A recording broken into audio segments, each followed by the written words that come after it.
Good morning and happy Thursday. I hope everything is going well so far this week. If you have not watched the reloads this week, make sure you go back to the videos on YouTube and watch Monday, Tuesday, and Wednesdays because that's where you can find chapters 1, 2, and 3 of Flat Stanley, his original adventure. Today we're going to be reading chapter 4 called The Museum Thieves. So I have 3 questions for this chapter. Number 1 is why was Mr. Dart gloomy? 2 was how was Stanley going to help Mr. Dart? And 3, how did Stanley help catch the sneak thieves? All right, chapter 4. Mr. and Mrs. O.J. Dart lived in the apartment above the lamb chops. Mr. Dart was an important man, the director of the famous Museum of Art downtown in the city. Stanley Lambchop had noticed in the elevator that Mr. Dart, who was ordinarily a cheerful man, had become quite gloomy, but he had no idea what the reason was. And then at breakfast one morning, he heard Mr. and Mrs. Lambchop talking about Mr. Dart.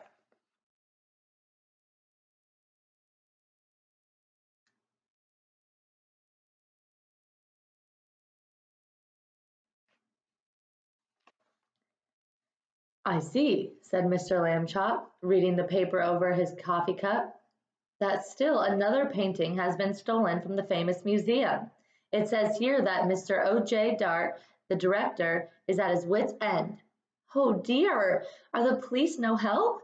Mrs. Lambchop asked. It seems not, said Mr. Lambchop. Listen to what the chief of police told the newspaper. We suspect a gang of sneak thieves. These are the worst kind. They work by sneakery, which makes them very difficult to catch. However, my men and I will keep trying. Meanwhile, I hope people will buy tickets for the policeman's ball and not park their cars where signs say don't.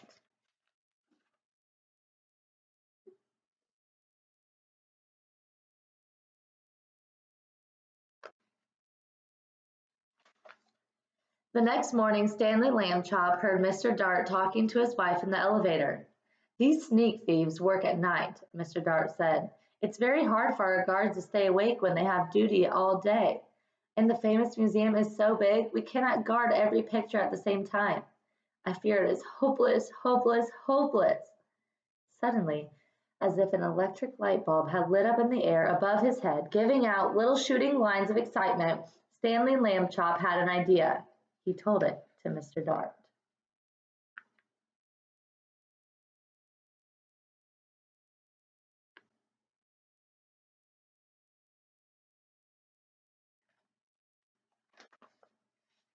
Stanley, Mr. Dart said, if your mother will give her permission, I will put you and your plan to work this very night. Mrs. Lambchop gave her permission, but you will have to take a long nap this afternoon, she said. I won't have you up till all hours unless you do.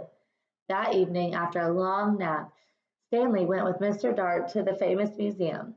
Mr. Dart took him into the main hall where the biggest and most important paintings were hung. He pointed to a huge painting that showed a bearded man wearing a floppy velvet hat, playing a violin for a lady who lay on a couch. There was a half-man, half-horse person standing behind them, and 3 fat children with wings were flying around above. That, Mr. Dart explained, was the most expensive painting in the world.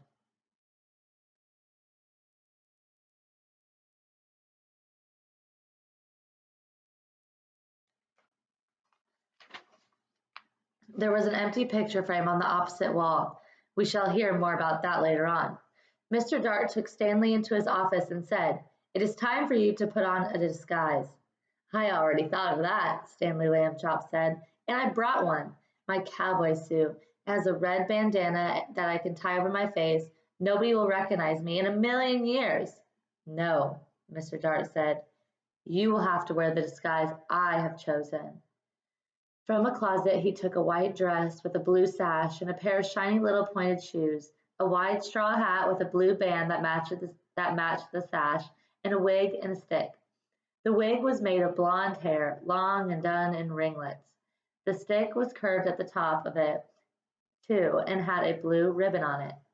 In this shepherdess disguise, Mr. Dart said, you will look like a painting that belongs in the main hall. We do not have cowboy pictures in the main hall. Stanley was so disgusted he could hardly speak. I will look like a girl. That's what I will look like. I wish I had never had my idea. But he was a good sport, so he put on the disguise. Back in the main hall, Mr. Dart helped Stanley climb up into the empty picture frame.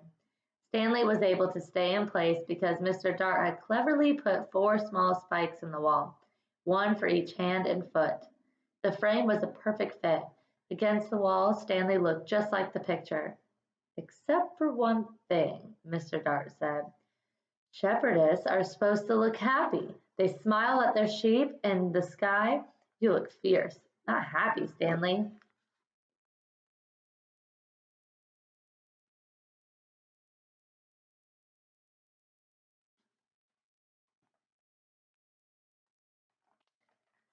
Stanley tried hard to get a faraway look in his eyes and even to smile a little bit. Mr. Dart stood back a few feet and stared at him for a moment. Well, it may not be art, but I know what I like. He went off to make sure that the certain other parts of Stanley's plan were taken care of, and Stanley was left alone. It was very dark in the main hall. A little bit of moonlight came through the windows, and Stanley could just make out the world's most expensive painting on the opposite wall. He felt as though the bearded man with the violin and the lady on the couch and the half-horse person and the winged children were all waiting, as he was, for something to happen. Time passed and he got tired and tired. Anyone would be tired this late at night, especially if he had to stand in a picture frame balancing on little spikes. Maybe they won't come, Stanley thought. Maybe the sneak thieves won't come at all. The moon went behind a cloud, and the main hall was pitch dark. It seemed to get quieter, too. With the darkness, there was absolutely no sound at all. Stanley felt the hair on the back of his neck prickle beneath the golden curls of the wig. The creaking sound came from right out in the middle of the main hall, and even as he heard it, Stanley saw in the same place a tiny yellow glow of light. The creaking came again, and the glow got bigger. A trap door had opened in the floor. The 2 men came up through it in the hall. Stanley understood everything all at once. These must be the sneak thieves. They had a secret trapdoor entrance into the museum from outside. That is why they had never been caught.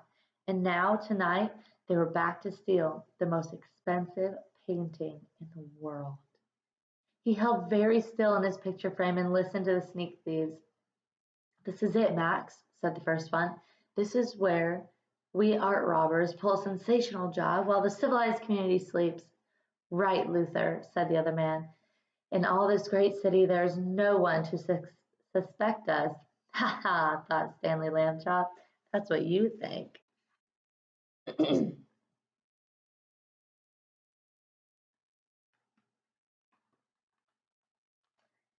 The sneak thieves put down their lantern and took the world's most expensive painting off the wall. What would we do if anyone tried to capture us, Max? The first man asked. We would kill him. What else? His friend replied. That was enough to frighten Stanley, and he was even more frightened when Luther came over and stared at him.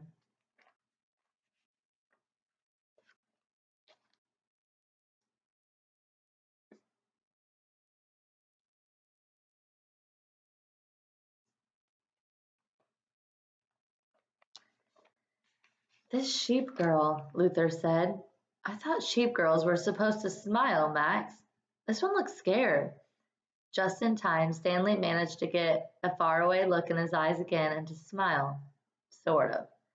You're crazy, Luther, Max said. She's smiling, and what a pretty little thing she is, too. That made Stanley furious.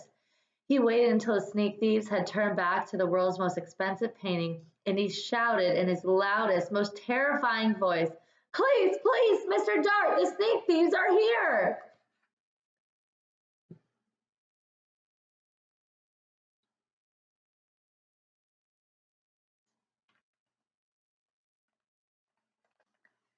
The sneak thieves looked at each other. Max, said the first one very quietly, I think I heard the sheep girl yell. I think I did too, said Max in a quivery voice. Oh boy, yelling pictures? We both need a rest.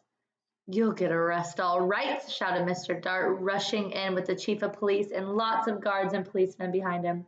You'll get arrested. That's what. Ha ha ha. The sneak thieves were too mixed up by Mr. Dart's joke and too frightened by the policemen to put up a fight. Before they knew it, they had been handcuffed and led away to jail. The next morning in the office of the chief of police, Stanley Lambchop got a medal. The day after that, his picture was in all the newspapers. Says Flat Boy helps capture art thieves. And that's the end of chapter 4. So come back tomorrow, Friday, for chapter 5. So remember, the questions for today are going to be posted down below in the description box. And the questions today were, why was Mr. Dart gloomy? How was Stanley going to help Mr. Dart? And how did Stanley help catch the sneak thieves? All right, have a good Thursday. Bye.